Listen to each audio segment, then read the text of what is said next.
যার কাছে দুফোঁটা চোখের পানির কোনো মূল্য নেই, সে কি করে বুঝবে ভালোবাসার মূল্য? কেন তুমি বারবার সেই মানুষটার জন্য কাঁদো, যে কিনা তোমার চোখের পানিকে শুধুই পানি হিসেবে দেখে, খোঁজে না সেই কান্নার পিছনের কারণ? সেই মানুষটার জন্য কাঁদো, যে কিনা তোমার চোখের পানি জমার আগেই খুঁজে বের করবে সেই কান্নার পেছনের কারণ। সেই মানুষটা শুধুই চোখের পানি ঝরার কারণ খুঁজে বের করবে না, বের করবে তোমার মনের লুকিয়ে রাখা অসীম ভালোবাসা। তোমার ভালোবাসা তখনই সার্থক, যখনই সেই মানুষটা বুঝবে তুমি তাকে কতটাই না ভালোবাসো। আকাশের চাঁদটাকে সবাই দূর থেকে ভালোবাসে, কখনো কেউ ধরতে যায় না। ঠিক তেমনি আমি দূর থেকে তোমাকে ভালোবেসে কাছে যাওয়ার চেষ্টা করব না। চোখ কাঁদলে সবাই দেখে, মন কাঁদলে কেউ দেখে না।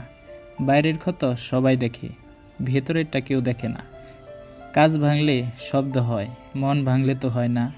মনের কষ্ট মনেই রয়, তাই তো কেউ বোঝে না। কেউ শুনবে কার কথা, যার মাথা তার ব্যথা। কেউ আমাকে ভালো না বাসলেও কষ্ট আমাকে ঠিকই ভালোবাসে। সবাই হয়তো ছেড়ে চলে যাবে, কিন্তু কষ্ট কখনো আমায় ছেড়ে যাবে না। সবাই তোমাকে কষ্ট দিবে, তোমাকে শুধু এমন একজনকে খুঁজে নিতে হবে যার দেয়া কষ্ট তুমি সহ্য করতে পারবে। হারানোর ভয়টা তার মধ্যেই বেশি থাকে, যার মধ্যে ভালোবাসার পরিমাণও বেশি। কাউকে দুঃখ দেবেন না, মানুষের নিঃশ্বাসের বিশ্বাস নেই। হতে পারে তার কাছে ক্ষমা চাওয়ার সময়টুকু নাও পেতে পারেন। সারাদিন তুমি যাকে নিয়ে ভাবো, সে কি তোমার কথা ভাবে?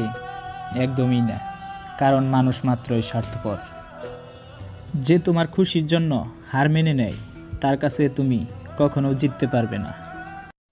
যদি কখনো কাউকে হারিয়ে ফেলো এবং তার জন্য কষ্ট পাও, তখন মনে করবে তুমি পৃথিবীতে একাই এসেছিলে। মনের কষ্ট আর চোখের পানি কাউকে দেখাতে নেই, জীবন সুখের না হলেও কাউকে বলতে নেই। কারণ সবাই কষ্ট দিতে পারে, বাট কষ্টের ভাগ কেউ নিতে পারে না।